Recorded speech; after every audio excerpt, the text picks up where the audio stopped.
It's the KQ Morning Show, 92 KQRS. I'm Steve Gorman. This is the KQ Morning Show. It is Monday, October the 30th. Good morning. I was sick as a dog. Now I'm not, and I'm very glad to be back. Whew, baby, nothing like a 48-hour bug to take you right out of every Halloween party you got invited to. Actually, I was only invited to one. Sorry I couldn't make it, Candace. Whatever. I know. It was a drag for all of us. The weekend is beyond us. It is time for the week ahead as we move into November. It is cold outside. And, oh, man, you guys were right. This team is cursed. Son of I mean, I was riding high on my looking at the Vikings, watching that defense come around every week, watching Cousins put up huge numbers, and looking at, most importantly, the schedule and saying, this is a 10 or 11 win team minimum. They're about to run off a tear. And everyone I said that to was like, I don't know, man. Watch out, watch out, watch out. And I'm like, no, I'm here to I'm going to remove the shackles of Vikings cursedom in the past. And apparently it was just too much for me to muster. Cousins done for the year with that Achilles, all but the 1,000% official Achilles tear. It looked exactly like what everyone had the same thought as soon as he came up lame. Oh my God, that's his Achilles. It was crazily, eerily like Aaron Rodgers on the opening night of the NFL season. But Cousins is done. With him go the Vikings' chances for turning around. They were well on their way. I'm just telling you again. I mean, as an objective outsider, that team with that schedule was about to go on a tear, and now the only tear that matters is Kirk Cousins' Achilles. Well, that and the fact that I lost my fantasy bet because of some weird coaching moves in the fourth. Boy, I was so close to cashing in big yesterday. Run the ball. It was a bad day for me all around as a football fan. I mean, I play Underdog Fantasy. They sponsor the show. I talk about Underdog every day because it's a blast. I had 5 picks. I picked over or under on some stats like I do. All I needed was Alexander Mattison to hit 48 yards rushing, and I was going to cash in a massive chip. And then there we are with a 2-touchdown lead in the fourth quarter, throwing the ball. Yeah. And that's when fantasy and or wagering really gets in the way because you have a 2-touchdown lead, and I'm going, what is wrong with you? Run the ball. Anyway, that's a little problem I had to deal with. Well, no, Tony talked about it, too. The announcers were talking about run the ball. I mean, they were moving the ball on the ground, and you're 2 scores up on a team that is not going to score 2 touchdowns, let alone overcome that deficit. Not with Jordan Love under center. I'll tell you what, that's the first time I've seen Love play this season, and that man should not be out on an NFL football field yet. I don't know what they were thinking. It's tough, man. He's for every scramble that turns into a hey, that looked pretty good. There's open receivers with a step or a step and a half that he's underthrowing. That Jordan Love experiment is going to end soon, if not sooner than soon. Yeah. Man, that's bad to watch. Meanwhile, does Green Bay have a curse going now? Will they put it on Aaron Rodgers with the torn Achilles? Kirk Cousins putting the smackdown on him? Just saying this out there. I wonder what started the Green Bay the curse. I don't know. He just stepped so awkwardly too. Right. You wouldn't think that would be such a major injury. He just kind of stepped funny. I think it's probably bound to happen. I mean, it seems like because I'm screaming at the time too. I'm like, well, if he had just handed the ball off every time, he wouldn't have done that. You're forcing him to move in the pocket, but that tells you that the Achilles is probably ready to snap anyway. A man in his mid-30s who's had done what Kirk Cousins has done to his body, that Achilles is probably it's like tapping him on the shoulder once a week. Hey man, hey, hi Kirk, it's your Achilles here. Right. Silver linings. Let's look at them. Now the question of what should the team do? Okay, let's remove the fact that we all thought, or I thought, they were about to go on this momentous tear.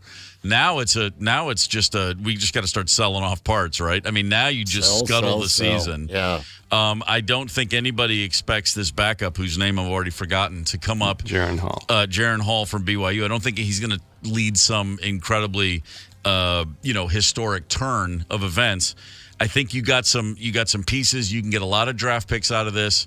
It looks like Kirk Cousins, most likely, that's his last snap as a Vikings player, correct? I mean, he was going to go into free agency most likely anyway. Right. I can't imagine the team's going to figure out a way to keep him around. A 35-year-old guy and a busted Achilles. Yeah, he might come back, but no, the money though, the money against the cap that they would have to take to keep him wouldn't leave him with much wiggle room next year to sign just about anyone. But Yeah, well, you never know. Purdy, remember, he was the third quarterback off the bench last year.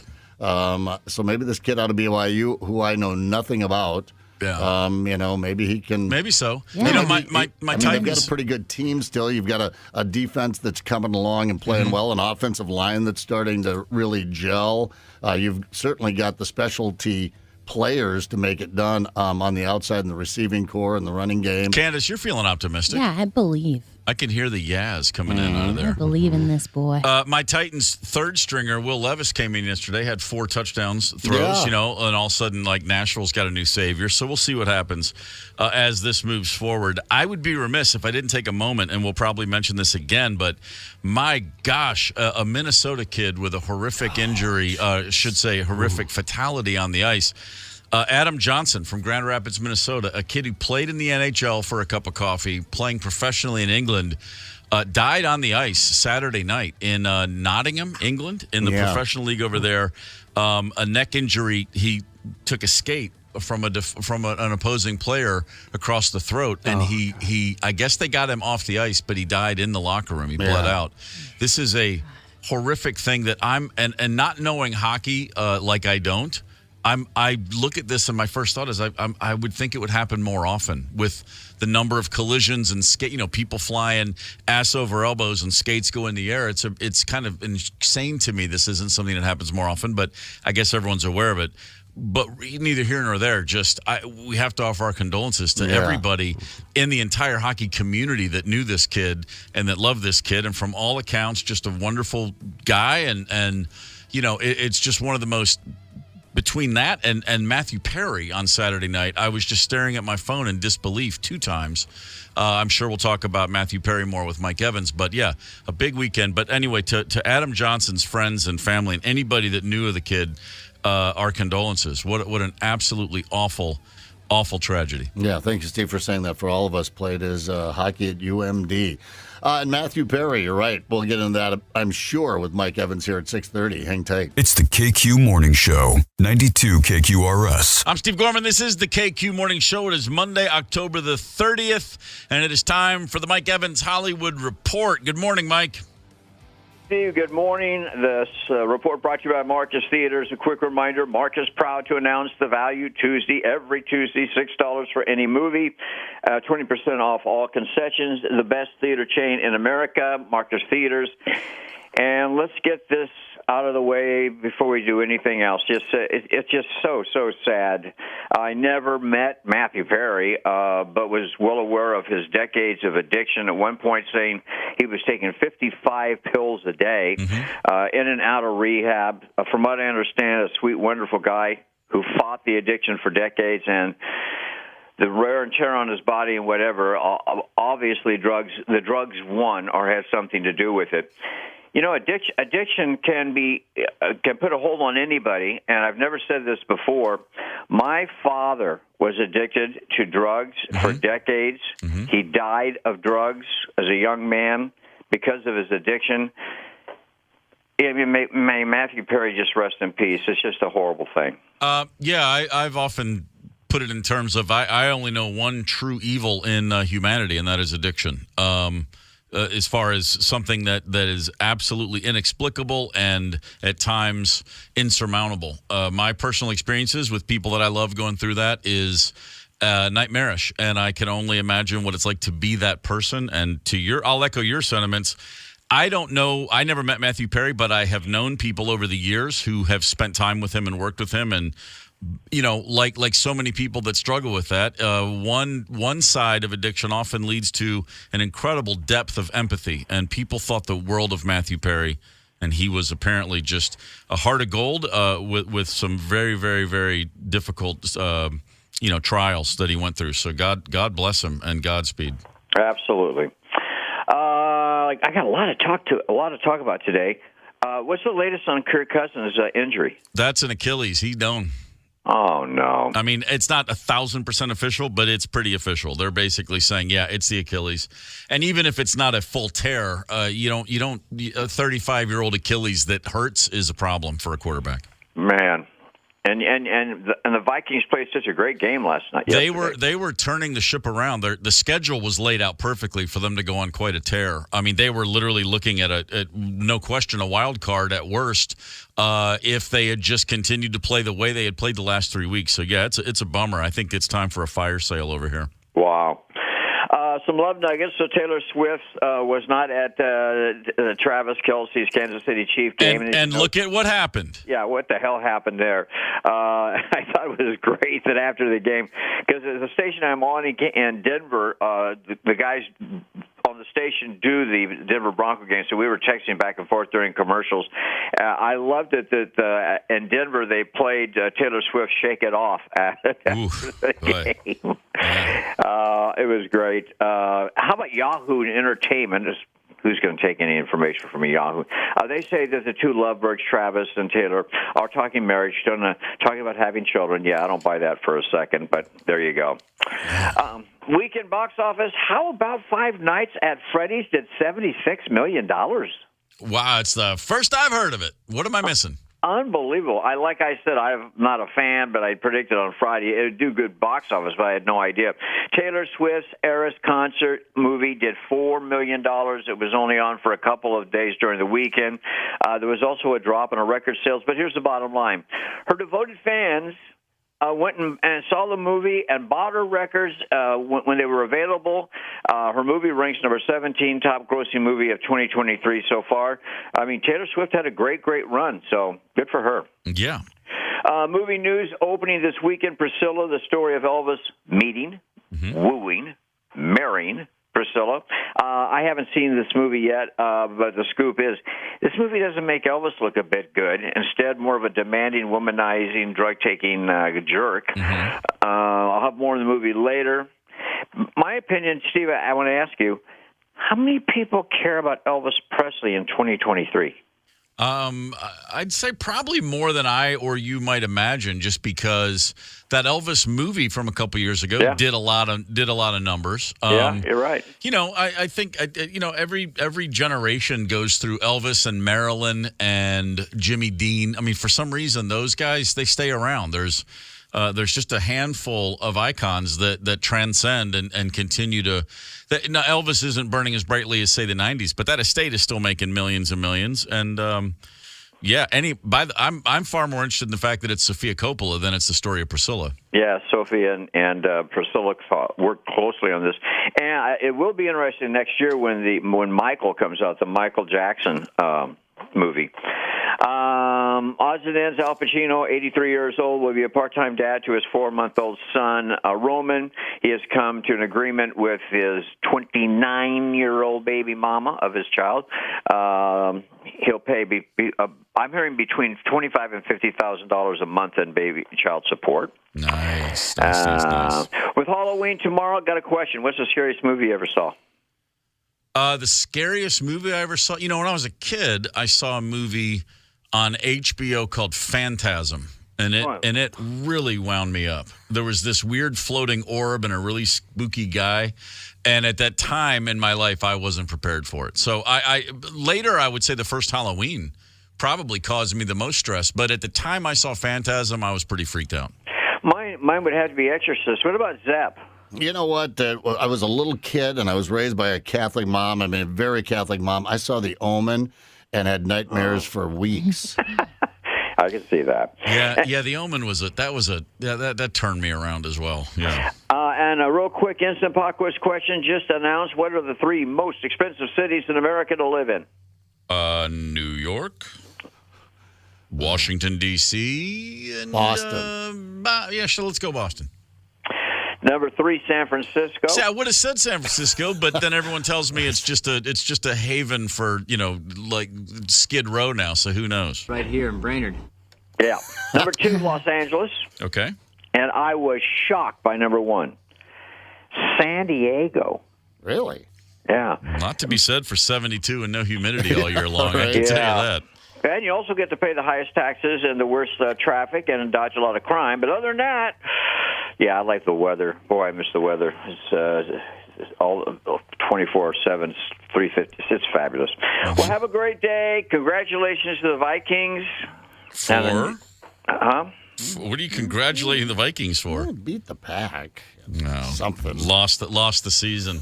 I know. But I'm glad they won anyway. Win the battle, lose the war. That's how it goes sometimes. I hear you. Have a great day. Talk to you tomorrow, guys. See ya. See you, Mike.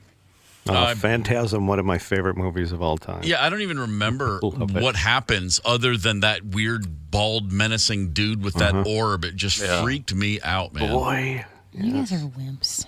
Wimps. Listen, we grew up before CGI, okay?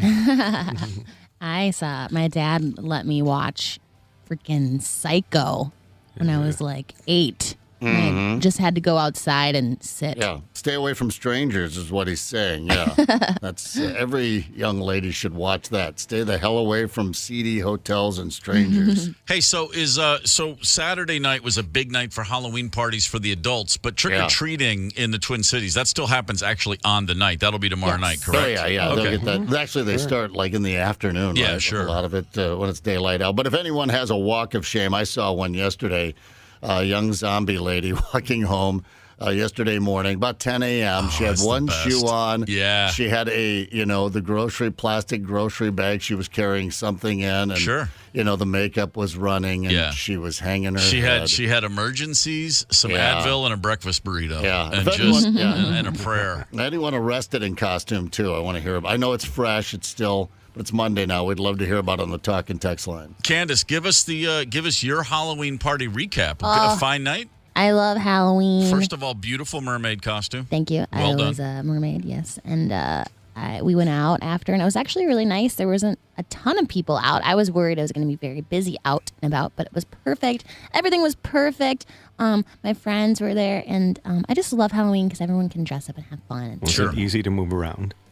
Your mermaid costume? Yeah, it had some stretch, and I wore combat boots, so. Okay, so you said something that's fascinating to me. You had a Halloween party and then went out after. Yes. What time did the party wrap up? Around 11. Oh, wow. See, I would have thought a Halloween party just rages. That's the whole night. But no, you did that. I had to go dance and, show off my tail. Did you have to kick people out? Holy smokes. At 11? It was funny because I had so much glitter on my tail. Like, if you go to where the party was, like the outside area, there's just glitter everywhere. I bet if you go there next year at this time, there'll still be glitter everywhere. You can't. It's once you get it in there. No, right. Yeah. This should be a yearly segment. Candace's Tall Tales. Yeah, it's fun. And then tomorrow, I'm going to just be a regular old witch. A regular old witch Classic. handing out candy. Yep, classic. Yeah, your neighborhood looks like a good Halloween neighborhood. Oh, yeah. It's going to pop off. Yeah, the kids are going to go nuts. I love that. I love to decorate around the door and the whole thing. But not going to get that done this year. I'm in a complex. It's not going to allow me to do that. Yeah, we're missing Halloween. Our neighborhood in Nashville for years is Halloween Central. It's a little different this year when I think yesterday it was 81 degrees in Nashville. Little toasty for the kids. Every Halloween down there, it alternates. You're either sweating and every kid's mask is off by the third house, or everyone's got a parka on over their costume. It's never perfect. It's one or the other. We always have on the cold years, we put the fire pit in the front yard, set up the whole candy table and chairs right there. It's nice. I'm going to miss it. Yeah, dads might have a beer. I remember walking the kids around the Prairie Lake neighborhood. The kids would get the candy and start heading for the next house. Meanwhile, the dads got beers. Yeah. All right, here's a little something for the dads out there walking the kids, keeping them safe. Oh, I love looking back. So much so that I think it's time for a history lesson. Sports, music, history. Remember where the past comes alive. October 30th, 22 years ago. My gosh. October 30th, 2001. Game 3 of the World Series, Yankee Stadium. This is less than 2 months after 9/11. And United States President George W. Bush goes out there and whips a strike for the ceremonial first pitch. And I got to say, as a guy who lived in New York City at that time and as an American reeling after 9/11, that's the greatest baseball pitch I'd ever seen in my life. I mean, as much as it's like in the grand scheme of things, did it mean anything? No. But did it mean everything? Yeah, it really did. It's pretty great. Pretty great moment. On that same night in Washington, D.C., Michael Jordan returned to the NBA after a 3.5-year retirement for the Washington Wizards. The season, his tenure with the Wizards, everyone looks back and goes, God, what was he thinking? Yeah. Well, before he blew his knee out that season, he was averaging 25 points, 6 rebounds, 5 assists, and 2 steals at 38 years old. That's what he was thinking. A funny jersey, though. It was a weird jersey. Yeah. It's weird to see him. But by the way, and if he hadn't blown out that meniscus, he was still going to be first-team All-NBA because he was Michael Jordan. Yep. It's the KQ Morning Show, 92 KQRS. Zep, Tony, Candace, and Steve Gorman are the KQ Morning Show, 92 KQRS. I'm Steve Gorman. This is the KQ Morning Show. It is Monday, October the 30th. Good morning. Snow in the forecast. Halloween tomorrow. The Vikings are toast. I feel okay. I'm getting over it. Yeah. I was excited about this Vikings team. That schedule was laying out just right. Life goes on. We got to move on from things. We have situations in life that are difficult. It's important to maintain perspective and move forward. Let me just say one last thing, and then we can move on. God, I didn't want to believe it. You guys have been telling me since I got to town. No. Cheer for the team. Have fun. But just prepare yourself. Something's going to happen. The boulder will fall off the cliff. And I've been saying, no, I'm here to lead us all to a new age of Vikings fandom.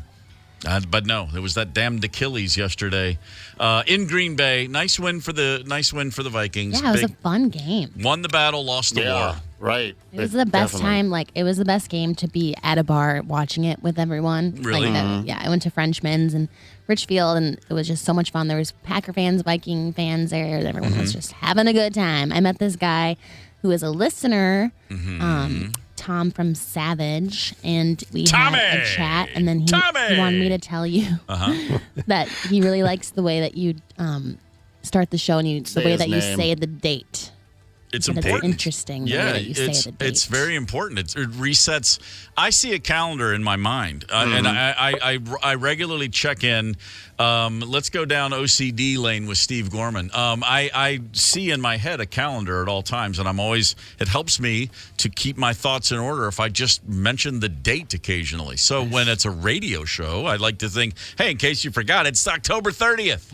That might explain why you have such a detailed memory according to dates, because you've already graphically imprinted that in your brain. Always have. I see. Little Rain Man. I have a weird image in my brain. It's like an S curve of the universe, of the timeline of life.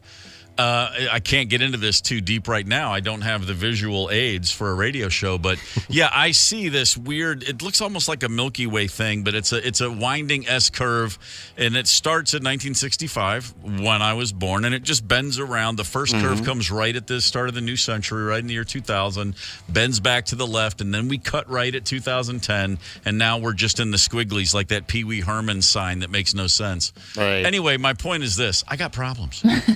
Well, And it he helps me likes to it. announce the date. Right. You want to you want to throw Steve's life into a turmoil? Ask him what's coming up next, though. Oh, God, I have no idea.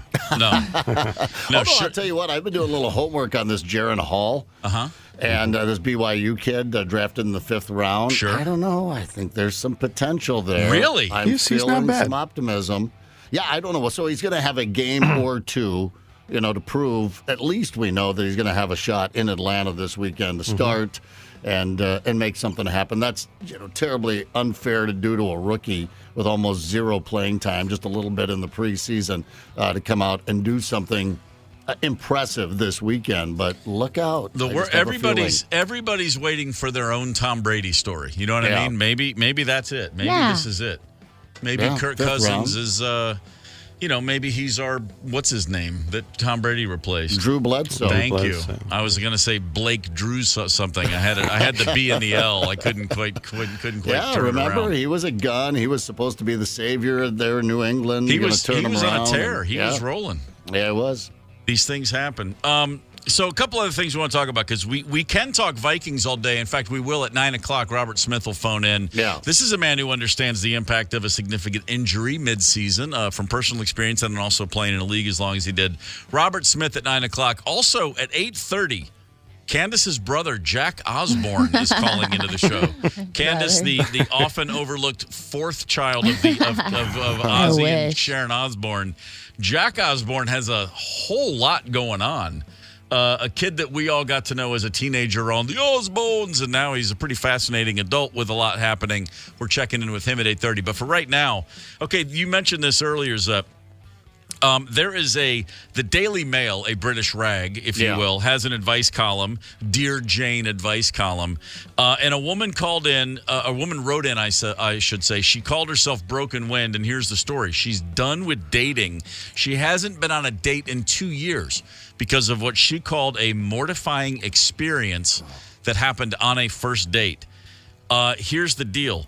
Went out with a guy. They got along fine. They were at dinner, and her stomach was a little upset, and she wasn't feeling quite right. But the date went well. Dude walks her home.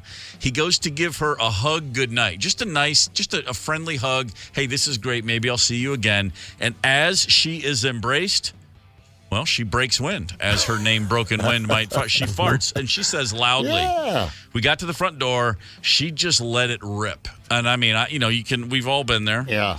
She said maybe it was the pressure of the hug, the relief that I'd survived the date, but I farted loudly. So loudly, there was no way of hiding where it had come from or what it was. The sound still echoes in my ears 2 years later. Wow, okay. Now, here's the least surprising part of this. She said, I was humiliated, but the guy wasn't bothered at all. He texted the next day saying he'd had a wonderful time. This woman said there was no way I could reply. All these thoughts were swimming through my head about what he must have really thought about me. Lord. I felt disgusting and so horrifyingly hideous. Did you crap your pants? Have a chat with your parents and ask them why they never explained biology to you. How about start there? Right. There are a few things in life that you could literally say are more natural than the passing of gas. Right. I mean, and you went from first date to at least third date with this dude, because right now he's like, all right, I'm off the hook. I mean, it should be kind of a fun, giggly story. I literally know a lady that was a bar server, and a guy came in and shat himself in one of their booths. Right. Just crapped himself. She had to clean it up. He was banned from the bar. He snuck back into this neighborhood bar just a few weeks later, tried to dress in disguise. She thought it was so funny. They're married today. Listen, if I'm on a first date and the girl I'm with lets loose, that's just waving a green flag for me. Right. It's like, oh, all bets are off. You let one rip. Now, next time I need to, I'm going to be a little more comfortable with this. Right. Sure, you can't be judged for it. It's the ultimate icebreaker, no? And she's not going to ever date again. First of all, I think he dodged the bullet. My Lord, she's not just a bit uptight, honey. Well, that's very true. Candace? Oh, it's essential for me to talk about that kinds of stuff with my man, Yeah. And we're going to be farting. We're going to be talking about all this stuff. It's just called being around, walking upright as a human. What's so funny, Tony? Sorry. Just like you said, we're going to be farting. Do you Tony, you wait for it to happen naturally? Kissing. Hugging and kissing and farting and ripping and chugging and farting. Well, I just fart a lot, so you're going to have to deal with it. I have friends. I know people, and I know a couple guys who are so weirdly uncomfortable with bodily functions. I mean, like literally, like can't touch a toilet seat. Real germaphobes, but we'll get up and I'm not going to name names. I know a guy who, in the middle of sitting around in a room full of guys, will get up and walk outside if he has to fart. And it's like, dude, no one cares. It's a fart. Yeah. It's not, again, to your point, Zep, if you're going to soil yourself, please leave the room. We don't need that. Right. But it's a fart. Let it rip, man. Yeah. Not on a road trip when you're hungover. Guys, out there, just follow Candace Wheeler's advice. Just let it rip. Candace, let it rip Wheeler. Yeah, I love that. But it's pretty good. You're right. The ultimate point of this is dude dodged a bullet. She didn't. Yeah. I mean, because you got someone who's that upset about it 2 years later. It would have been every little thing. I'm trying to think if I ever did. I mean, I was on a date once. I was the one time I went out with one girl, and I got just beyond rip-roaring drunk. I mean, like, I don't remember the end of the night on any level. And then I woke up the next day, and I was home by myself, so I'd gotten home and just was like, what? Man, that got weird out there, and then literally never spoke to her. I've never crossed her path, never called again, and I assume nothing. There was nothing wrong, but I maybe I threw up on her. Who knows? But she didn't care enough to let me know what went wrong. Yeah, I'm just trying to think. Was there any moments like that where I was really looking back and horrified at something I'd done? No, I don't think so. Yeah, I did have one. I puked off the side of a bed once. Attaboy. But I mean, she wasn't the one. We weren't going the distance. It was just a little fun there at the night, just sloppy sex. But I Wait, did was it puke your off the house? side of the Yeah, bed. your house or hers? It was at her house. Oh my God! Well, I cleaned it up. You can't clean up. by the With way, her clothes. By the way, No, her towel. off the side of the bed, way better than on the bed. Yeah, right, exactly. I had a buddy that pissed the bed with a date. Yeah. And woke up. Yeah, she woke up in the pee. Of course, I had that happen. I had a girl that peed the bed.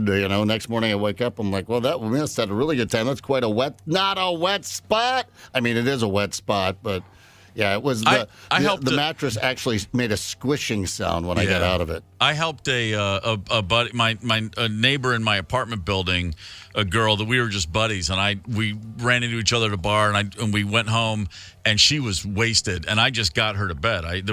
We were never dating, and there was nothing like that, but I just got her into her apartment, helping her out, put her in bed, and then my roommate was at the apartment and had the chain locked, and he was passed out, and I couldn't get into my own apartment. So I went back to, her name was Kim. I went back into her bed, and I just laid down next to her. Both of us fully clothed. Both of us. I just went to sleep. And when I woke up in the morning, she had just made a lake of urine all over the whole bed. and I was like, ooh, and I just got up and I let myself out. Yeah. And then the next time I saw her, she was like, hey, thanks I know you got me in and took care of me. I was like, yeah, no problem.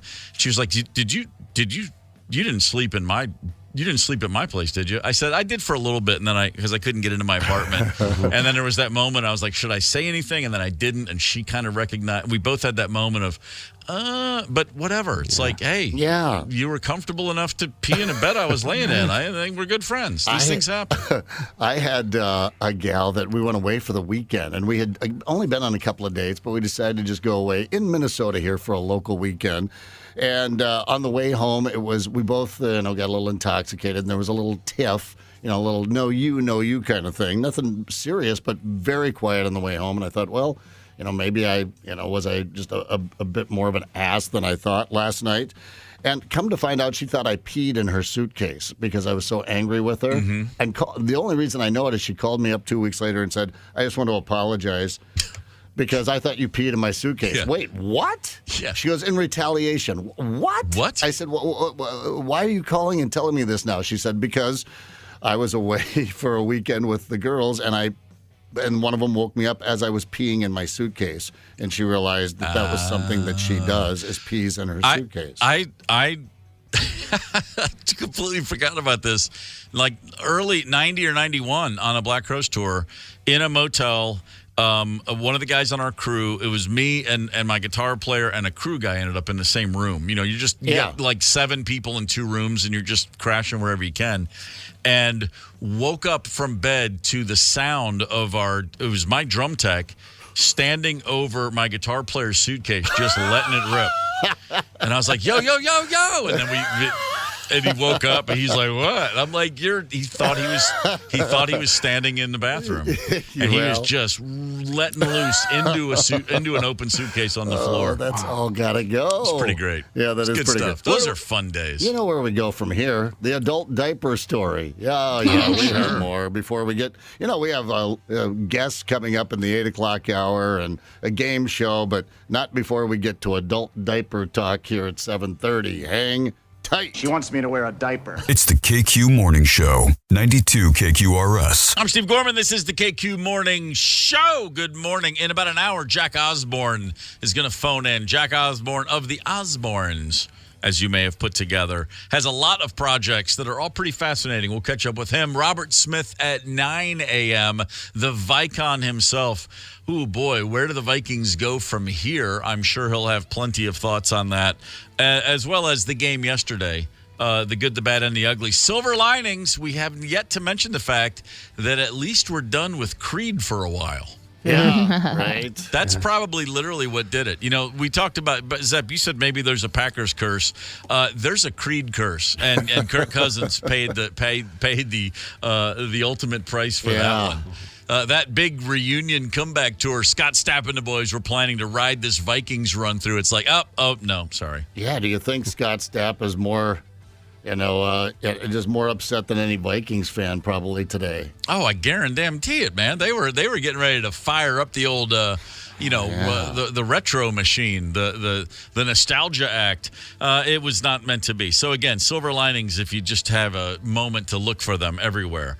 Zep, you mentioned something. We were talking earlier. There was a story about a woman who, well, she just farted up a date. Really, she was horrified at the end of a first date where she broke wind and said she hadn't had a date since because it was so horrifying. And then you mentioned something about adult diapers moving forward. Yeah, right. This is an adult diaper story, but the woman not using the adult diaper as it was intended, which I think was probably her undoing. The idea here is she was smuggling marijuana. Who's smuggling pot anymore? It's legal in like 30 states, for crying out loud. Yeah, really? Just go to wherever you're going and drive to the neighboring state. Chances are I don't even know that you have to try and smuggle it. Just throw it in your bag. I think she was trying too hard. Checkpoint scanner flagged her groin area. They did the old pat down, some additional screening. That's when they discovered baggies of marijuana tucked inside her adult diaper. Looks like a couple of quarter, maybe a half ounce here. Like I said, it wasn't like she was packing in, 6 pounds of pot. This was at LaGuardia, so this was on a domestic flight. Yeah. Yeah, if you look at the map of where weed's legal, it's like dry counties in Kentucky. They're always right next to wet counties. Right. Like you can't get weed here, go next door. It's somewhere. Yeah, you can drive there. But so anyway, or maybe if she had soiled the diaper, they would have been, if she had, and I'm not talking about peeing, but if she had pooped in the diaper, they would have just waved her right through TSA. Sure. All right, keep going. Wow. I'm sorry, I'll clean this up in there. You might have got away with it, but yeah. Well, no. I did see a photo of the two. There's two baggies with what looks to be a pretty nice little a few buds of weed in there. But from a distance, it looks those buds do look like the Baby Ruth from Caddyshack. Here's what not a big deal it is. I didn't phrase that very well, but they let her and her mom, she said it was for her mom, by the way, they let her and her mom just continue on their way. They just took the pot, flushed it. I'm sure they flushed it, right? The TSA agents wouldn't have. Yeah, right. It's New York City. And they just let them go on their way. Now it's a national story because you tucked it inside an adult diaper. Just put it in your frickin' shaving kit or your makeup bag like the rest of us and don't make a big deal out of it. Yeah. That's interesting. Why? And just to think that you could, why put yourself in a situation where you get a delay at TSA for any reason? For any reason, yeah. It's just such a nightmare. And then the medical marijuana. I understand you can get it for just about any reason. You go and tell your doc that, I don't know, you don't think cartoons on Saturday morning are funny anymore. Mm-hmm. Well, then you better have some medical marijuana. That makes anything funny. Yes. that'll take good care of it right there. So. I saw another study, and I'm going to go ahead and relate to this, and while apologizing for the fact that I can relate to this, a study has found that bad grammar really does stress people out. And in fact, it can activate the fight or flight response. All right. Researchers in England found that when you know something is grammatically wrong, your body reacts by kicking into stress mode. They proved it by measuring heart rates.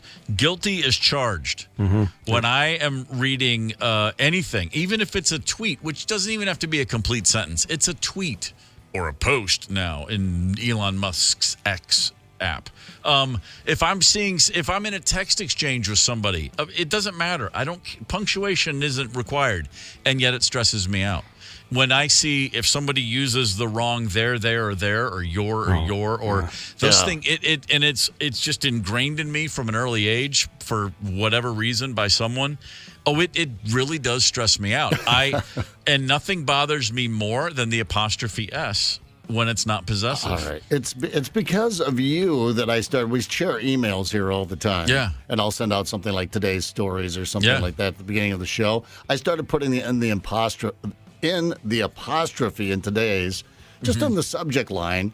Because you've mentioned this before, and I thought, well, I don't want to clean it up. Piss them off first thing in the morning. It's when I see somebody that says, like, the Johnsons invite you to their housewarming, and it's Johnson with an apostrophe S. And I'm like, oh, and people don't even, the fact that it, like, will make it to an invitation. It's like, no one at the place recognized this? It just winds me up to no end. Makes me squirm when they use I could care less. That drives me crazy. Thank you. I can't stand that. In fact, I say that when I mean it literally. I could care less. Right. No, I couldn't care less is a whole different thing. Absolutely. These things winds me up. And then it winds me up that it winds me up because, again, in the grand scheme of things, who cares? But it should matter. That's what it is. I can't stand run-on sentences. It just, oh, boy. I'm a mess. Someone help me. Why do I care so much? I don't know. When I first started, listen, this is a true story and it's embarrassing. I was touring with a Welsh band called Stereophonics in 2003 and 2004, and I got over and I spent most of that time in the UK, and everybody over there was already texting. They were way ahead of the Americans with texting everybody, and so I had a little cheapy phone for when I was in England, and everybody would text, and this is before the iPhone. This is when you're the number two, the number two was A, B, and C, and number three was D, E, F. And if you wanted a letter B, you hit number two twice to get the B, old school original texting style. And everybody over there in Britain, they were texting, and you got charged by the number of characters. Like, every 10 letters was 1 P or something, tiny bit. But so everybody just constantly texted in acronyms. That's what, or just shortening words, just to K. There was never OK. It was just K. All those things we now do. There was a reason for it back then, which is it was just cheaper. And so all this to say, every time anybody said, hey, what's your schedule? You're either Y-O-U-R or Y-O-U apostrophe R-E. Any of the various ways to use the word your, everybody wrote Y-E-R, your. Like that was the catch-all your. Yeah. So when I started texting, that's what I would do. Then I come back to the States, and at some point texting's happening here, and I carried those habits. So in a text, I would write Y-E-R. And someone finally called me on it. They said, I think it's so funny you never know which your to write, so you always put Y-E-R. And I literally was like, and I wrote back, I go, you honestly think I don't know the difference between your and your? And I was so put out. And I'm explaining this to my wife, and she looks at me, and she's like, literally, what's wrong with you? What? That's what you're going to get upset about with all that's going on in the world? And I'm like, yes. If someone thinks I don't know the difference between your and your, that is worth going to battle over. Right. Again, I'm a man with a lot of issues, clearly. Well, I mean, I remember being in a relationship, and she never used their right. Never used it right. And she didn't have like a little yer, like she was just going THER, or something like that. Like she was just shortening it up. She used the wrong one, i.e. when it was they are. And that sort of thing. And it was a deal breaker for me. And I'm not the brightest bulb in the chandelier. Everyone knows that. I'm not going to sit here and start busting people. I'm not a grammar Nazi. However, that one just really got under my skin. And I remember kind of joking around and saying something once, and she goes, whatever. I'm like, okay, but I mean, still, they are. I mean, you could say it out loud if you wanted to. It doesn't work with over there. I mean, I'm not that bad about it. I mean, I did, when Rosemary and I first started dating, I did hand her a blank map, and I said, you have to show me Uzbekistan, or we can't continue. But once I understood that she got the geography part down, we were good to go. It was fine. Yeah. Oh, man. Basic geography. I got issues. That's all there is to it. We all got issues. Maybe that's what it is. It's just identifying these are the issues I can live with, that I can't live with.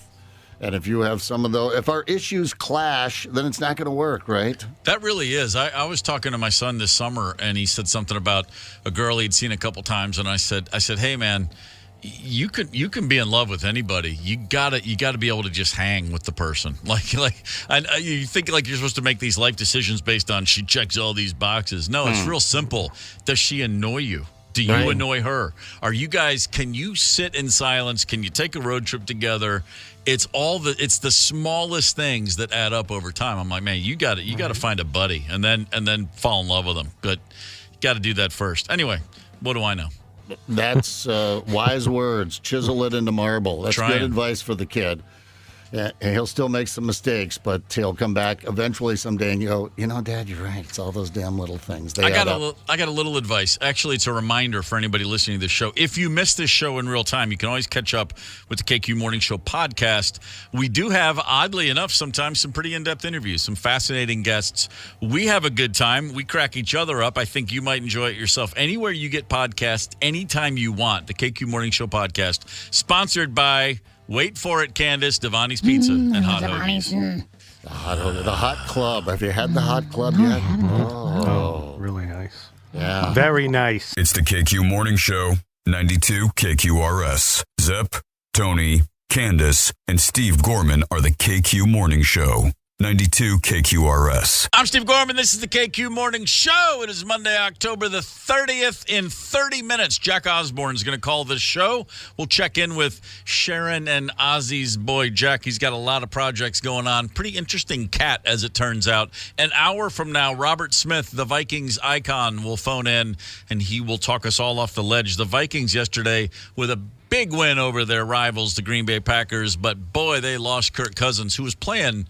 You have to say it. Pretty darn good football these last few weeks. Mm-hmm. The Vikings schedule was laid out in a way that, oh, man, visions of sugar plums were dancing in our heads looking at the postseason again.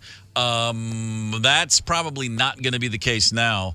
The backup, Jaron Hall. What's his name? Jaron Hall. Jaron Hall. He hasn't earned our... remembering his name yet. He's got a chance to come in and Wally Pip Kirk Cousins, but we'll see how that shakes out. Yeah.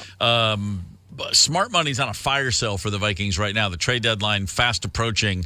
Maybe we'll see what kind of parts they can get rid of for some draft picks as they, I think, have to look towards a legitimate rebuild of the team. It's tough, man. But, at the same time, if the Vikings had a great run with Kirk Cousins with this easier schedule the second half, if they'd made it into the playoffs, nobody was still going to think they were going to go all the way. A playoff run would be nice, but where does that leave you next year with Kirk Cousins' free agency? Do you recommit to a guy who brought you to 2 straight playoff seasons? Now, at least there's some clarity. I think it's safe to say they move away from Kirk Cousins. I don't imagine they'll re-sign the 35-year-old coming off a torn Achilles. Not for the 30 No, not for that kind of money. Yeah, that they owe him. So there you go, glass half full. So there's a bit of a chill in the area for Vikings fans and a bit of a chill outside. It's right now, I believe it's about 23 degrees outside. That's kind of chilly. Snow forecast, possibly an inch over the next couple of days. All right. There's a Halloween blizzard I always hear people reference. Ah, yes, the year I was born. Is that it was 91, the Halloween blizzard? Yes, it's all my fault. All right, fair enough. Well, that's not going to happen this year, but it will be chilly out there for the kids trick-or-treating tomorrow. Mm-hmm. What was real quick, give me that history lesson, Tony. The Halloween blizzard of 91, was it just like feet of snow? Yeah, it was wasn't it? It was over 3 feet of snow. Oh, for real? Yeah, it was monstrous. Wow. Yeah. Okay, well, that's worth people still talking about 32 years later. Do you remember that movie Perfect Storm? It was a book. It was that time, 91. Yeah, that was that storm. That was the storm that was tracking across. Kidding. Yeah, that was one of 3 storms that collided out over the North Atlantic to create that mess. Well, that was the storm coming in from the west right across Minnesota. And I was down in Sioux City, Iowa at the time, 31 inches down there. So, and the lights, so it was candles. And, yeah, I remember digging a trench out to the main sidewalk so we could go, did a little trick-or-treating. So that's an honest-to-God blizzard then. All right, fair enough. At least no one's, just trying to, there's no hyperbole involved. No. Or as I used to say, hyperbole. Imagine my surprise, like Really? as a college student, to go, "What? Oh, that's hyperbole." Oh, you got corrected? That hurts. Yeah, no, I heard someone say it, and I was reading it. I was like, "Oh, that's hyperbole." Oh, that's embarrassing. Thank God I hadn't said that out loud. I saw a posting one time on a board, and it said there was like a job opening ASAP, and I wanted to ask. I'm like, I don't know what that stands for. Sure. Oh, she just looked at me and went, as soon as possible. And you told him to shove it. 'Cause you're not going to be pushed around and told when and how long. Excuse me for not understanding your acronym, lady. That's like that reminds me of, and of course, I mean, I'm probably in the same as I say it drives me crazy when people act like that. I'm sure I've done it too. You look down your nose at someone who doesn't know something you already know. Mm-hmm. Everyone has their own journey. The thing I hate the most, everything always goes back to music with me, is when someone's like, "You've never heard that record?" Like, well, I don't know. I've heard like 9,000. I'm sorry, I missed the fourth record by a band I forgot existed. And how do you know till you know? And then folks will be like, "Yeah, oh, you like them? I turned you on to that." And it's always like, who cares who got it first? You get credit. Like, unless you wrote the song, I don't care.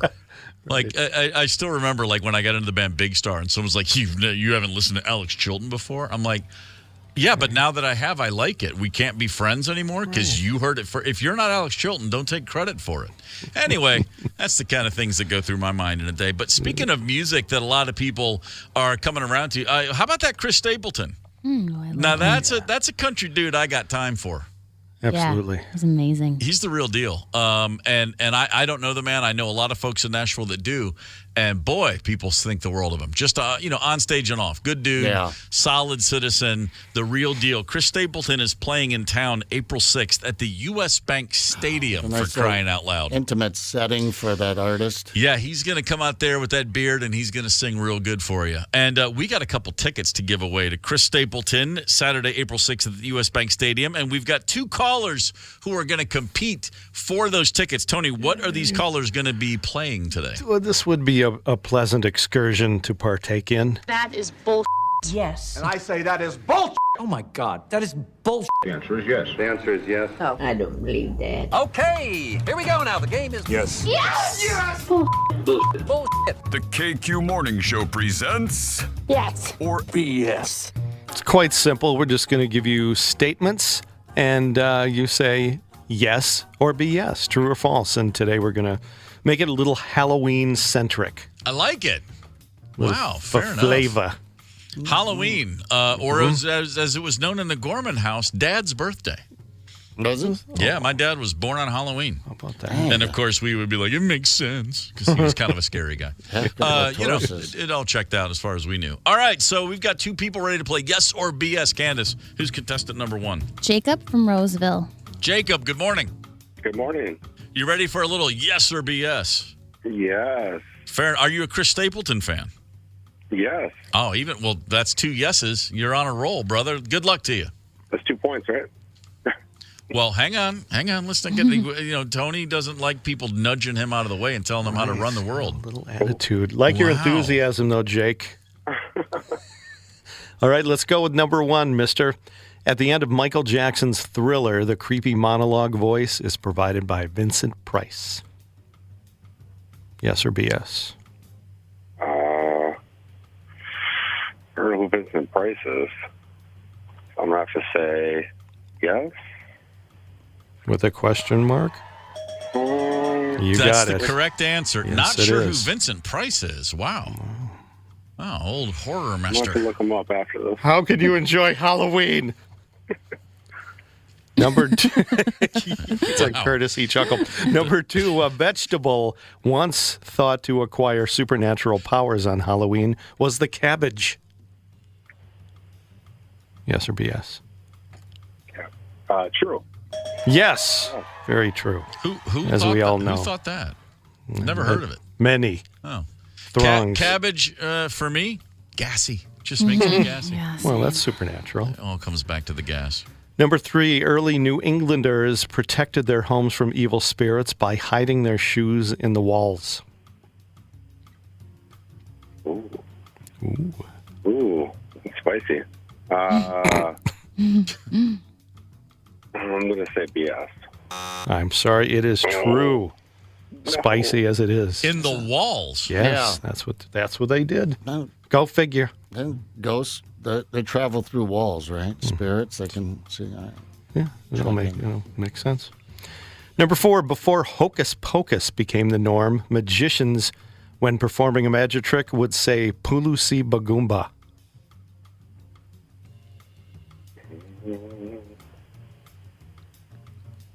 Lucy Bakuna. Yes or BS? Come on, Jacob. Yes or BS? Come on, Jacob. Yes. All right, it is BS. I think that was from the Headhunters on Gilligan's Island, if I'm not mistaken. I knew it from somewhere. Yep. Oh, man. Pulusi Bagumba. And your last one, babysitter Laurie Strode in the original movie Halloween in 1978 was played by Cher. Babysitter in 1978. Shoot. I've seen the new one. Yes or BS? I'm going to say BS. That is That is correct, true. sir. Of course, Jamie Lee Curtis. Yeah, she auditioned, I think. Wow. Jacob, if you don't mind my asking, how old are you, sir? I am 32. Okay. All right. That's right. You don't know Vincent Price, Right. and you had only seen the recent Halloween. So, okay. Just making sure. If you were like my age and you didn't know Vincent Price, I was gonna pull your cool card. Checks out for 32. All right. So Jacob went.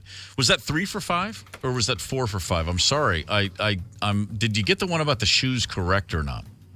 Crap. I lost track. Shoot. So did I. No. Yeah. Oh, So, okay. he's an So honest man. Thank you, sir. So you went 3 for 5. All right, 60%. We've had better, we've had worse. Hang tight, Jacob. We're going to put on contestant number 2 right now. Candace, who is that? We have Anne from Roberts, Wisconsin. Ann, good morning. Good morning. How are you? We are feeling fine. Ann, are you a Chris Stapleton fan? Oh, yeah. Oh, yeah. Well, you're in the right place. So best of luck on this round of yes or BS. Okay.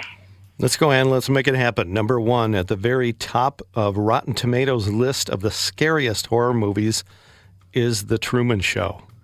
Yes or BS? BS. Right. It is, of course, The Exorcist. Of course. Truman Show was about what? You don't know? No, I'll Google it. Let's not hold up the game. Thanks for bringing it up then. Yeah, It's no, about a I think it outlined. president forced into an unconscionable moment in time when he had to decide whether or not to use the bomb. No, wait, that's not the Truman Show. Oh, yeah, I remember. Jim it Carrey, now. you remember. Oh, my bad. Yeah. Yeah. Number 2, a pumpkin is technically considered a fruit. I'm going to say yes. You said correctly. Yes! Number 3, The Legend of Sleepy Hollow was written by Julius Erving. Ugh.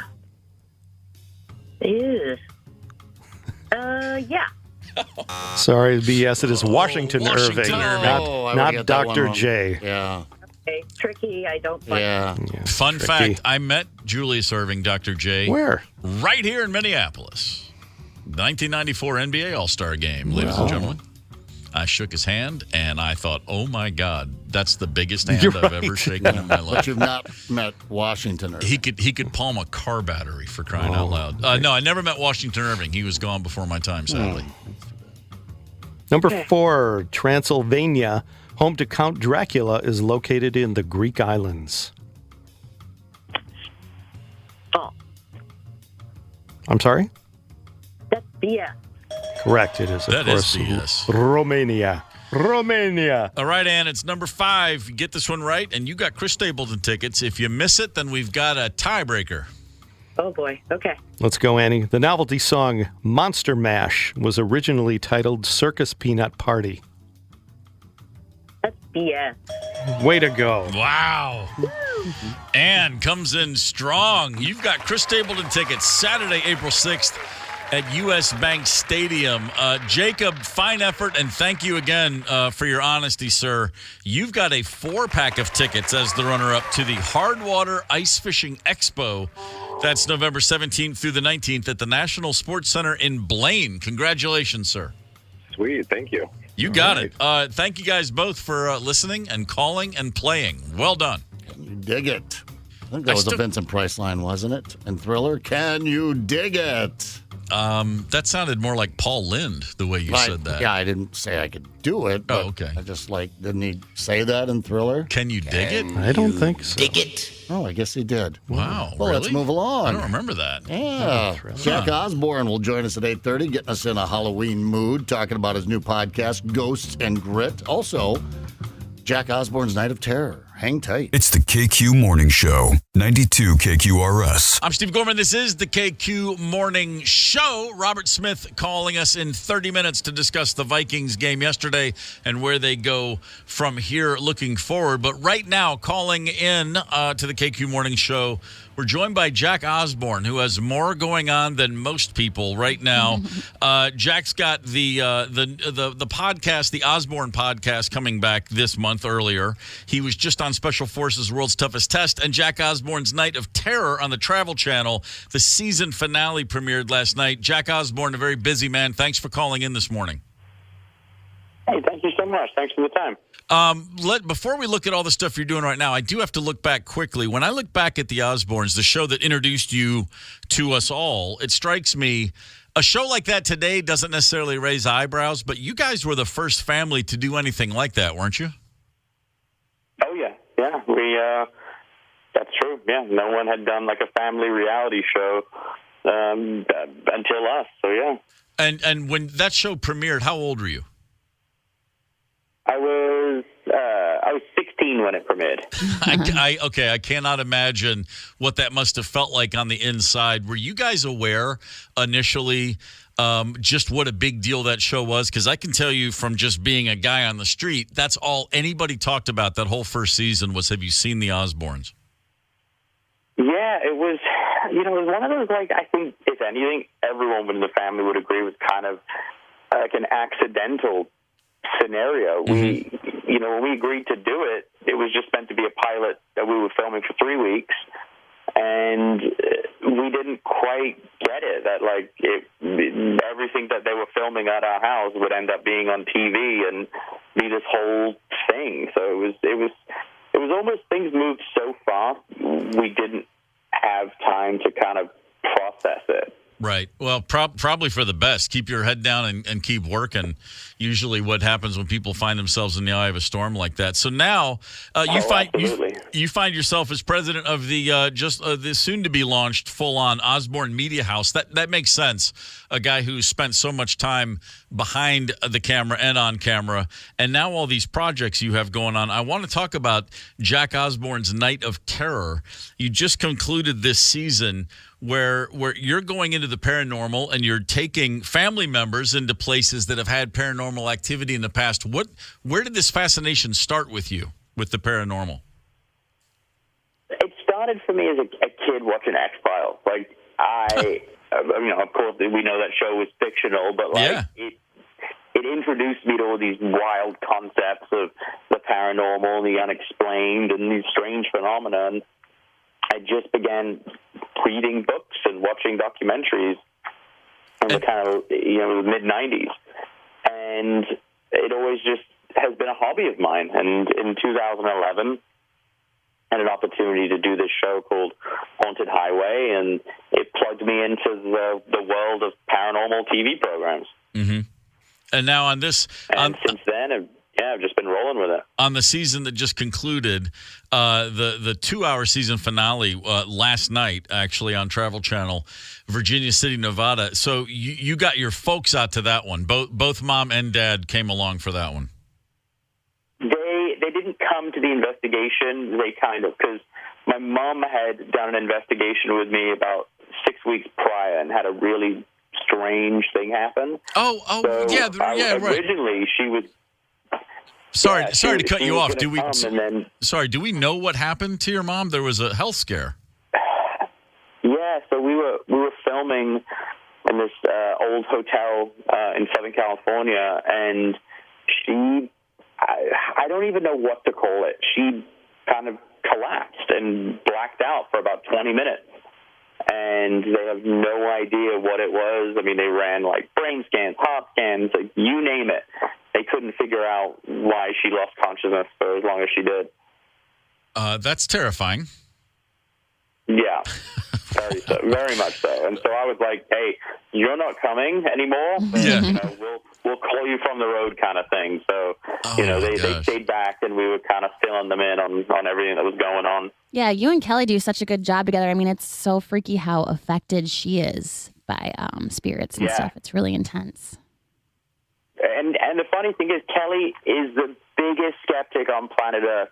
The amount of time she would just roast me for making ghost shows and just being like, "You guys are just a bunch of nerds playing with made up toys in someone's old basement."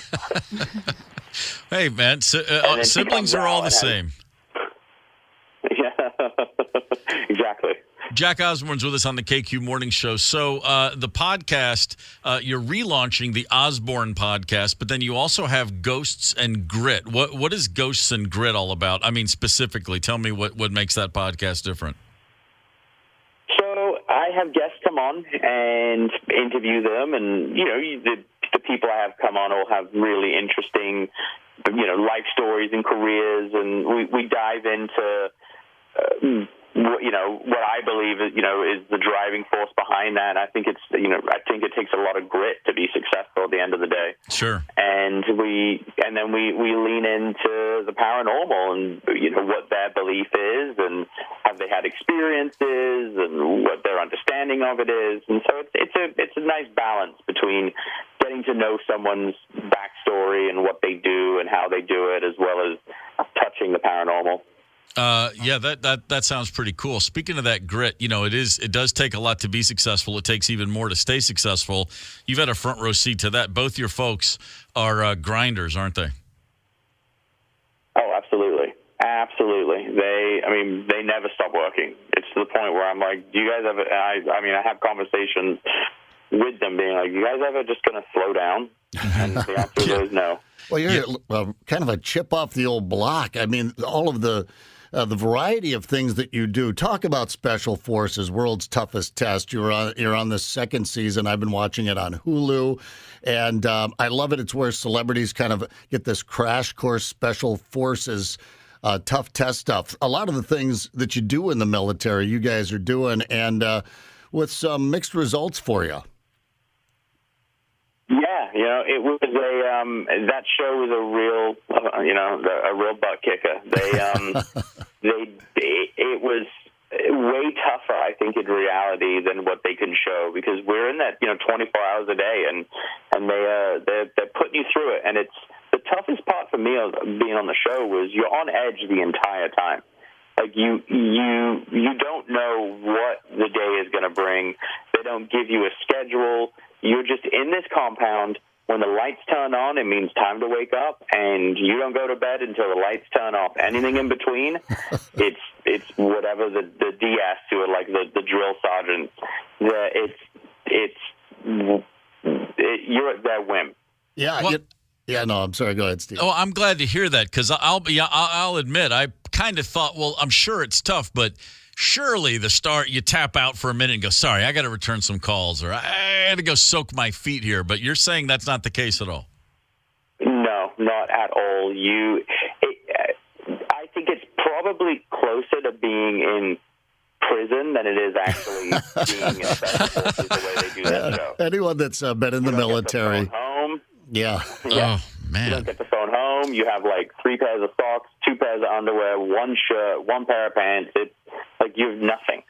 You experienced one of those unique military experiences. I was never in the Special Forces, but was in the military. And also, when I did something wrong, they would punish the entire platoon. And you had that experience, too. And I don't think a lot of people do, where when you do something wrong, everyone around you is punished as well. And you have to take that. In fact, the last time it happened to me, they didn't punish me. They made me stand there and watch everyone else get punished. That's a brutal lesson. Oh, yeah, it's horrible. There's nothing worse than that. I mean, I think I flew under the radar a little bit with messing up, so I was good. When I did mess up, I didn't really get caught. Well, actually, I lie. I did. I was dragging ass a bit, and I threw my backpack down, and that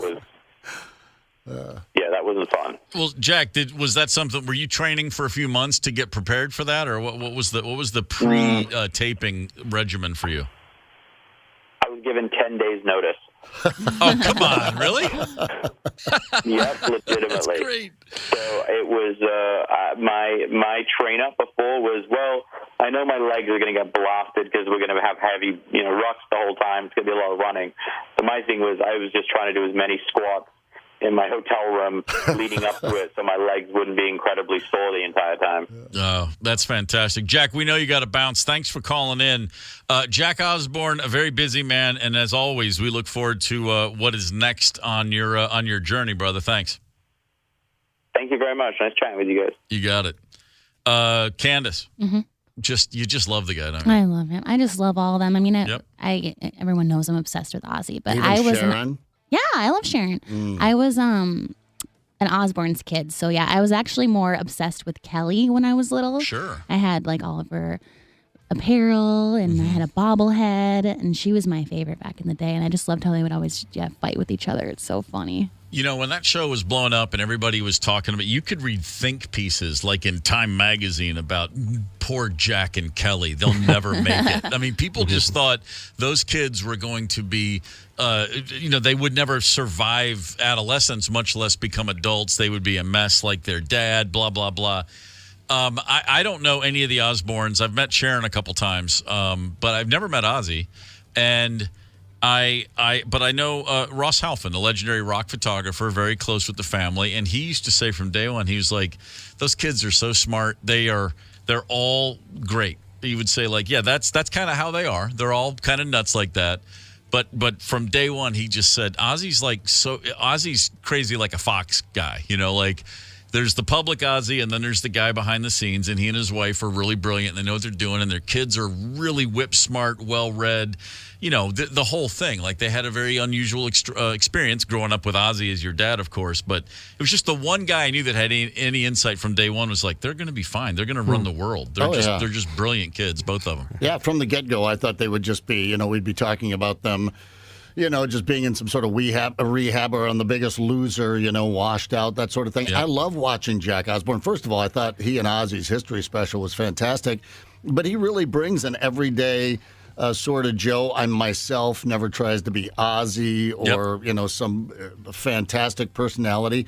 He just goes about his business, and I appreciate it. I mean, it's entertaining to watch, as odd as that sounds. Yeah, it's great to see a kid like that too. Like, again, thrown into that at 16, boy, you would understand if he had gone awry. But man, what a lot of projects going on with that guy right now. Expected it. I keep forgetting the Vikings won yesterday, and what a big win over the Packers. And how many in a row now? 3-game winning streak that they're on, or something like that. But of course. Everyone talking about Kirk Cousins Achilles this morning. We have former Viking great Robert Smith, our Vicon, joining us to talk about, Sunday's big win and the even bigger challenge facing the Vikings in the coming weeks here at 9 o'clock. Hang tight. It's the KQ Morning Show, 92 KQRS. Zep, Tony, Candace, and Steve Gorman are the KQ Morning Show. 92 KQRS. I'm Steve Gorman. This is the KQ Morning Show. It is Monday, October the 30th, the first day of the rest of the season for the Minnesota Vikings. Kirk Cousins went down yesterday, as I'm sure you're aware, with an Achilles injury. Kirk Cousins had never missed an NFL game due to injury. Oh, really? Yeah, the only times he's ever missed is when he had COVID. Never missed a game due to injury. And I'll give the man some credit. He was I'm sure he was well aware of what was going on. For anyone who's torn that Achilles tendon, they all have the same reaction. You hear the pop, you feel that your foot gets a little loose feeling. He was quite sure what had happened. He knew it was significant at the very least. He hopped on the cart, and then he's cheering on the team. If you just watched him on the sidelines, and then when they put him on the cart, he was still clapping and yelling at the players like, let's go, and being supportive. We take the piss out of Kirk around here a good bit, but God, what a teammate. What a good dude. Yeah. No, I mean, when you see him go down like that, you really go like, okay, maybe he's not Tom Brady, but man, that's a good dude to be leading the team. That's a drag watching him go down like that. Even more so, I was, pulling for him. I've been a big critic of his because of, not being the primetime player and, for the mistakes, the inaccuracies in the pocket when he got pressured and that sort of thing, just not getting the job done. But, I mean, you got to like him as a guy. I didn't watch 1 second of that quarterback series. People are like, but he's such a good guy. Yeah, he seemed like a really awesome. I watched a thing on one of our local channels here last season about how he's just a great neighbor there in the cul-de-sac. He and his neighbor have this great relationship. When he's on away games, his neighbor will come over and mow his yard. Yeah. He seems, he's about as Minnesotan as you can get, even though I think he was born in Illinois or something like that. Played at Michigan State. But, he's really, he's a quarterback you want to see succeed, not only as a player, but here in Minnesota. But and then maybe it was all falling together this season, but we'll never know. We will never know. I think he understands where the finish line is in the biggest picture, and that guy's already he's already a life winner for sure. So best of luck on that rehab and recovery. My brother Doug blew his Achilles out at our high school's alumni soccer game. Like almost 20 years ago, a bunch of guys, we all graduated high school in the 80s, and then in the 2000s we're once a year getting back and playing soccer, which is a really dumb idea for people in your 40s to do when you haven't been playing full field soccer for a while. And I just know my brother was running down the field. There was no one within 10 feet of him, and he just heard that pop, and he just went down, and his foot's like dangling there, and he spun around. He spun around to see who kicked me because it felt like somebody had kicked him, and there was no one. It was like a paranormal thing, like when you think someone calls your name, Tony, and you turn around, there's no one there. It was one of those moments on the field.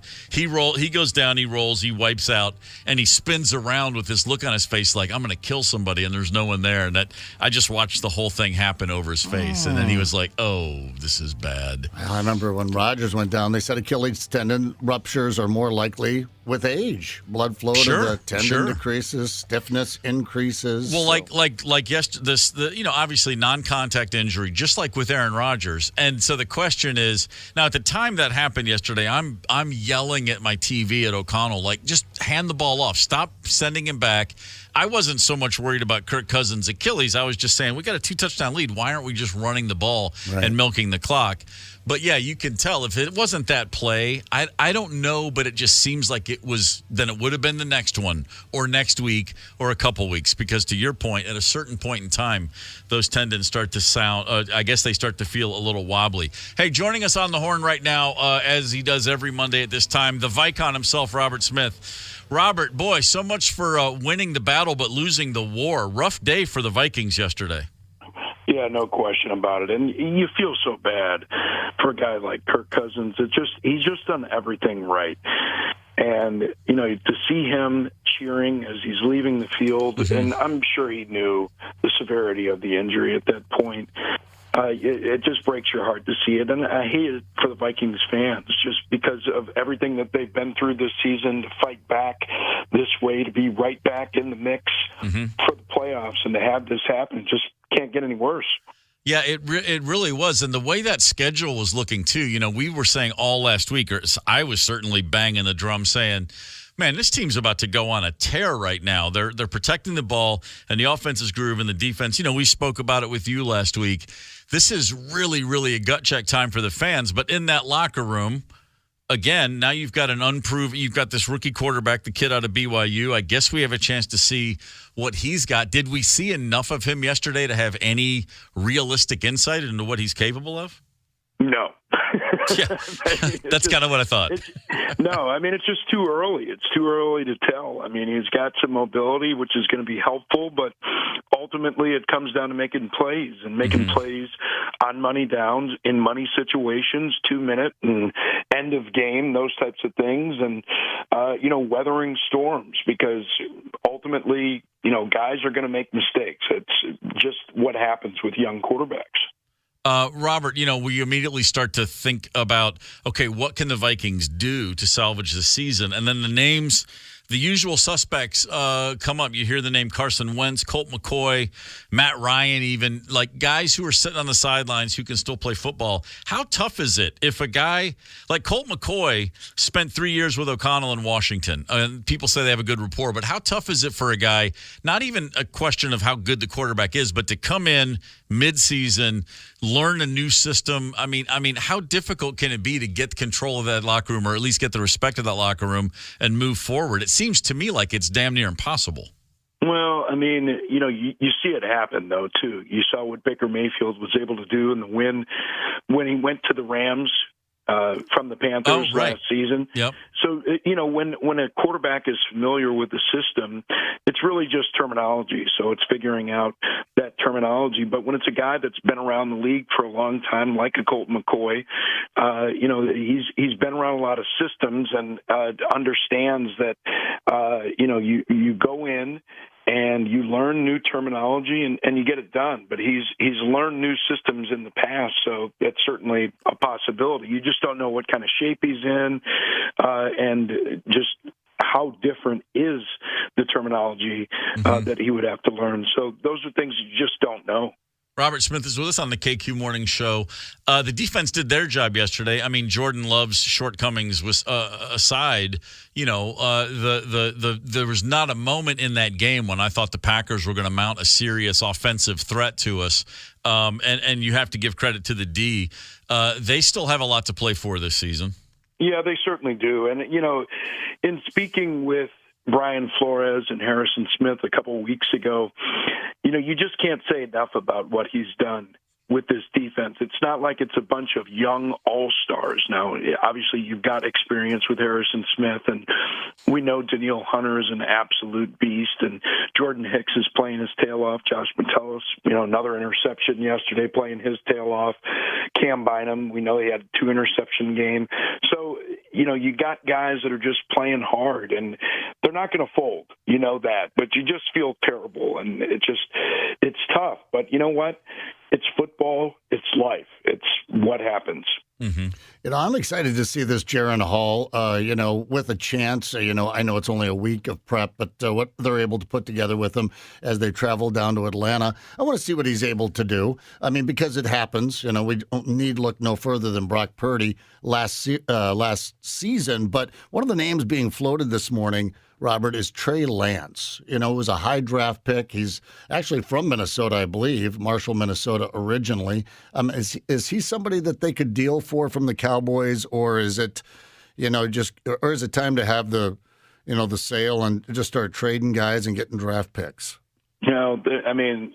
That's above my pay grade, right? Like, I don't know what it's going to take to pull that off, how willing the Cowboys are to part with him. They obviously thought enough of him to go to the 49ers, and it's not like they paid a big price to acquire him. But, are they willing to make that kind of trade? And, is that really the right move? Or do you want a guy like that, or do you want one of those guys that's got more experience? And quite frankly, I just don't know the answers to that. Yeah.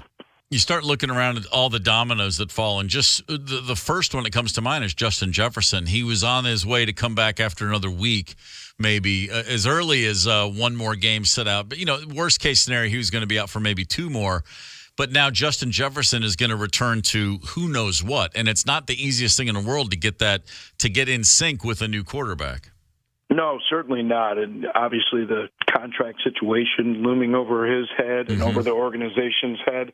There are a lot of variables to figure out right now. What's your answer going to be at quarterback long term? What are you going to do with Justin Jefferson and his contract? But this is, I think, the silver lining, I think, is that Kevin O'Connell has had to adapt the offense, and we know Jordan Addison certainly has risen to the occasion. And you have guys that you think can rise up, and you need more out of the running game. It's just so frustrating, though. You seemingly with getting Dalton Reisner in there at that left guard spot, everything seemed to be solidified. It's just so frustrating. But this is what teams have to do, and every team around the league at some point has to do things like this. And it sounds hokey, it sounds cliche, but that next man up mentality is just, it's got to be the way that you operate. Yeah, we've seen this in every sport, but you've been in a locker room. You've been in that culture. It really is something. You've got professional athletes. Everybody's giving 100%. And if there is such thing as 110%, it's almost always when your back is against the wall. There's an extra degree you can only find maybe when everybody has to really give, when you've lost a guy like Kirk Cousins. I mean, there is a possibility that this team could rally around a kid. They could come up with a game plan. But just, I'm thinking about inside that locker room. This is a real make or break. You can kind of tell what the team's made of over these next couple weeks, I guess. Yeah, and I think we've already kind of seen what this team is made of. From being 1-4, winning 3 straight games. I mean, it's a team that certainly has no quit in it. So, but it's one thing to do that with a quarterback like Kirk Cousins, and then the question marks now at the position. We know it's the most important position in all of sports, and you just have to find a way to get it done. Yeah, that's really true. If there was ever a time when you welcome the Falcons, that it would be this week for sure. And even that, you go, Falcons, Saints, Broncos, Bears. That's your next 4. It's hardly murderer's row. So the schedule still, even without Cousins, giving the Vikings a chance here. Yeah, no question about it. And, we've seen around the league. I mean, who thought that the Broncos were going to end their losing streak to the Chiefs yesterday? It's why we love the game, though. The talent is spread around the league. That's what the salary cap has done. It's interesting. Bill Polian, former executive, with the Colts and with the Panthers, he was in the booth yesterday with us down in Carolina. So, you have to have a guy that can make those kind of moves, and we'll see what Kwesi and this organization can do now. You had the Carolina-Houston game. Carolina got that win. I was surprised. I thought I had C.J. Stroud going in there and just lighting up the Panthers. What did you see from Carolina? Is that a team that what did they figure out with their young quarterback and their situation? Well, I mean, it wasn't as far as people think with the quarterback. They changed over the play caller. Thomas Brown took over the play calling duties full time, although he had been doing some play calling going up into that game. But they kind of planned going into the bye week. Frank Reich wanted to kind of pass over those play calling responsibilities, and as he said, kind of open up some bandwidth to pay attention to other parts of the team. And I think defensively, they really started to figure some things out. They had really struggled to stop the run. They did much better with that. And they just played with a lot of energy. The bye week kind of galvanized that team. Those guys came out, they played hard. And, that's what the National Football League is. Find a way, professional pride. It's your job.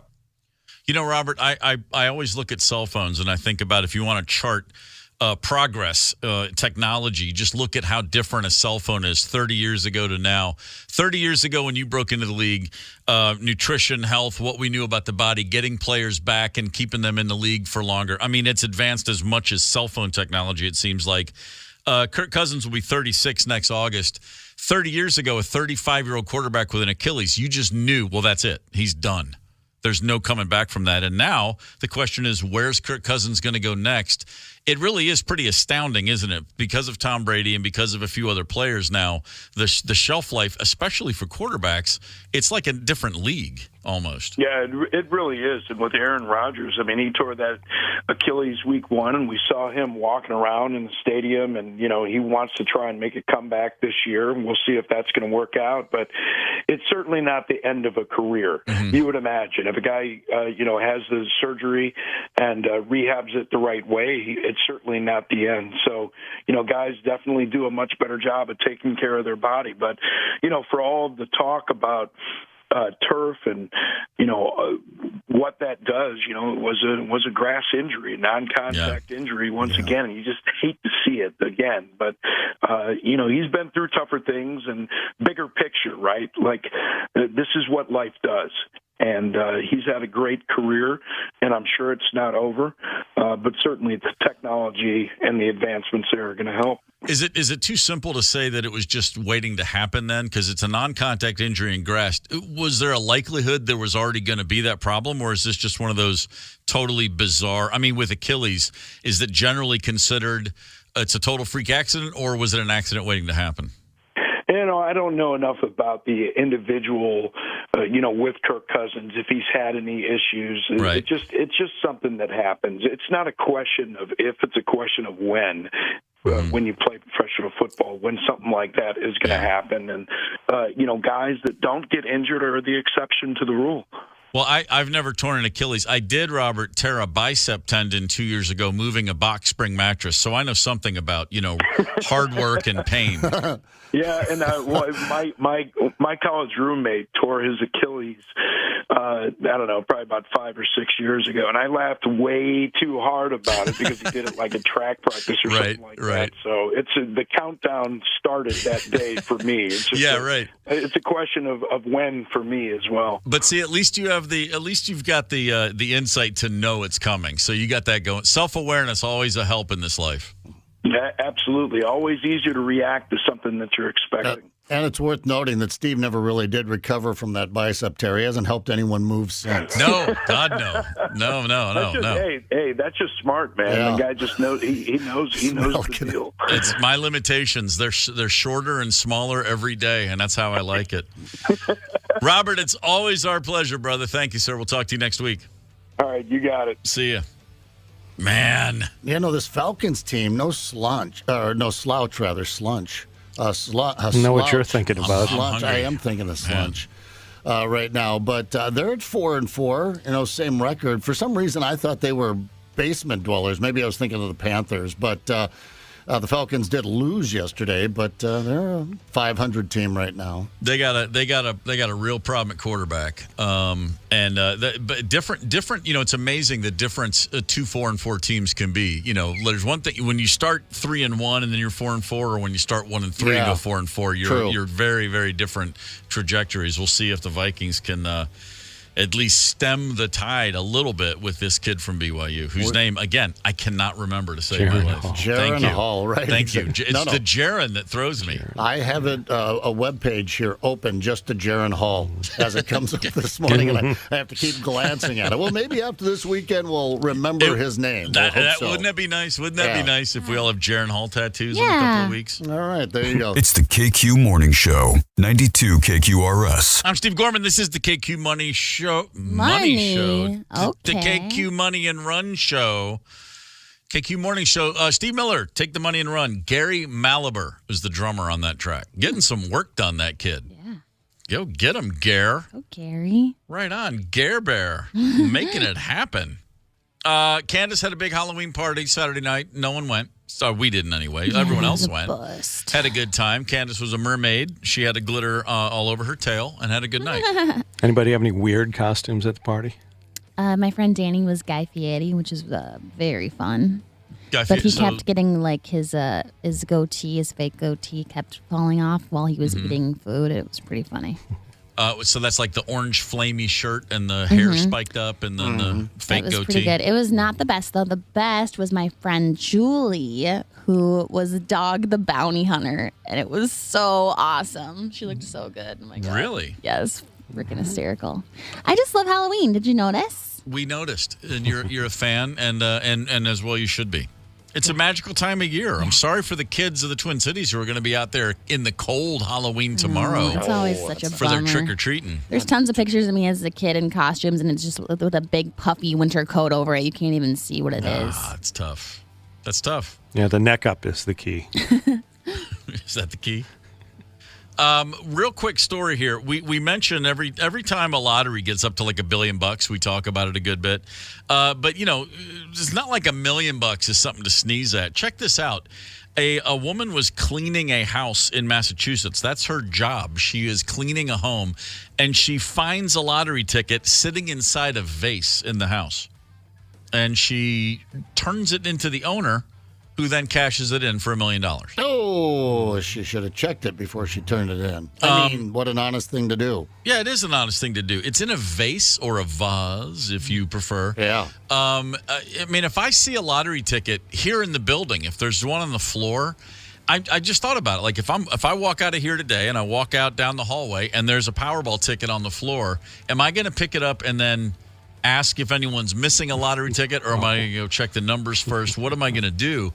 I think I'm just going to put it in my pocket and take it home and assume it's mine. Yeah, it's weird because you would assume that it was discarded and it wasn't a winner. Yeah. I just recently was cleaning out a drawer, and there were all the lottery tickets that I bought, like 4 of them. Not a lot, but there they were from this past summer. Yep. And I thought, well, those can go in the garbage. Pick them up.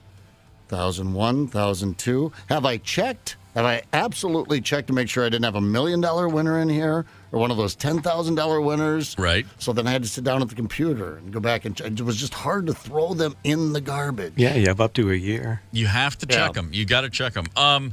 This is also this earlier this year, a similar story. Well, similar in that someone else ended up with a ticket. A $3 million winner on the Mega Millions was claimed in Massachusetts. But the story was this. A guy walked into a convenience store, bought a couple of items, and then said, give me a couple Mega Millions. And then the clerk set the tickets on the counter. He grabbed his juice, his sandwich, whatever else he bought, and he walked out of the store forgetting the tickets behind. And then he didn't even recognize it. He just was gone. The clerk took the tickets, checked the numbers the next day, and bang, that was a Mega Millions winner for $3 million. The clerk went to cash it in, but there's no way for anybody, nobody would have ever thought twice about it other than that they worked at the store where it was sold. But the clerk and her boyfriend were then heard arguing at the lottery headquarters about the fact that it's not even your ticket. And the guy, her boyfriend was like, we're splitting it 50-50. And she said, I'll give you $200,000. He goes, no, we're in on this. They're not even your tickets. Lottery officials overheard this argument. Then they go back to the store, and then they go to this tape. They find the security camera footage to find out, because the clerk said, no, I purchased them. And then there they were right there. Because they can tell the exact time the tickets were sold. And they were able to find the guy who had left the tickets behind, and he got the ticket. He was given the ticket back. He signed it. He had $3 million. That sucks. I don't like that at all. It's weird, isn't it? Because the guy left it there. That makes you the loser. You bought the ticket. You left it behind. You don't track that person down and give them the money. It's pretty wild. All I know is if you're going to argue about your take on the ticket, just do it outside of lottery headquarters. I hate everyone in this story. I know. You just want to look at people and say, you just needed a head slap earlier in life. You would have thought about this. I don't know, man. Here's the thing, if you pick up a ticket and it's someone else's and you win, you got to go like 3 generations of what you got to give it to a friend, and then they give it to somebody, and then that person can literally go, I just found the ticket. I don't know anything about it, but it's mine. My name's on it. And if you're splitting it with someone, that negotiation deal is done before you go to the lottery headquarters. No negotiating at the headquarters. That's a very good point. You've got to work that kind of stuff out in advance. It's pretty funny, like. When somebody there was a story too of an American won a European lottery, but he couldn't claim it, so he called a friend. It was like in Spain. I don't know the details, but I remember reading this. Yeah. And the guy had a friend in Spain. He goes, "Hey, I need you to cash in this ticket for me." And it was for like say it's $5 million, and his friend said, "Okay, but we're splitting it." He goes, "What, splitting it? You're just no. I'll give you like $100,000. All you're doing is claiming it, and then you're going to send it over to me." And his buddy was like, "No way, man! If you want me to do this, we're going half and half." I'm thinking, okay, you can take $100,000 for just making a phone call, or you can get nothing because you're demanding half of it. Right. If somebody calls me tomorrow and says, "Hey, I need you to cash this Powerball ticket, and I'm going to have $100 million, and I'll give you $100,000," my answer is like, "Cool, thanks. Yeah, sure, I'll take the $100,000 for making a phone call and put my name on a ticket." For $100,000, he's going to find another friend in Spain. Yeah, exactly. He's going to go down there and cash it for him. Making friends fast, I'm sure. Yeah. We will keep you posted on the official, where you'll probably hear about it before we're on the air tomorrow. Kirk Cousins, that torn Achilles, there's an MRI going down. It's 99% sure that's what it is. He's done for the year. The Vikings, not necessarily done for the year. We'll see what Jaron Hall. Jaron Nice Hall. job. I got it. Took me to the final segment to remember that young man's name. Let's see if he's going to come off the bench and prove all the naysayers wrong as the Vikings look forward. An easy stretch of the schedule. If you're going to break in a rookie quarterback, this would be the time to do it. They have a trip down to Atlanta to play the, as my dad would say, Falcons this Sunday. We're staying somewhat optimistic. I mean, for the defensive side of the ball alone, the Vikings are still worth watching. That said, it's now time to look back for a history lesson. Sports, music, History. Remember Where the past You remember that? comes alive. October 30th, 2001, 6 or 7 weeks or so after 9/11, the New York Yankees found themselves in the delayed World Series against the Arizona Diamondbacks. Game 3 was the first game at Yankee Stadium. Now, again, this is less than 2 months after 9/11. And current, at the time, U.S. President George W. Bush threw out the first pitch, and I'm sure everybody remembers he threw a dead strike right down the middle. And at an otherwise just brutal time on planet Earth, that was one of those moments that meant nothing and everything at the same time. And when every year on this day, when somebody says, "Oh, remember when Bush threw that pitch?" Man, I remember it, and it was awesome. Yeah, it's what we needed.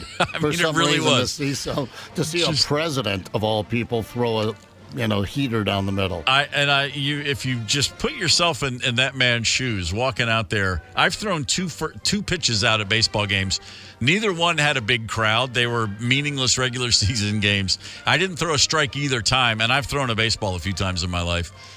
Boy, that's stepping up and just delivering the goods when it really mattered. So kudos to him. On that very same day, October 30, 2001, Michael Jordan played his first game as a Washington Wizard. And everybody looks back at his time with the Wizards and says, yeah, that was a waste. He was no good. Well, he was 38 years old, and before he hurt his knee, he was averaging 25 points, 6 rebounds, and 5 assists a game. Yeah, he was still Michael Jordan. Yeah. Those numbers right now, anybody making those numbers is first or second team All-NBA. Right. It's good to be the king. The KQ Morning Show, 92 KQRS.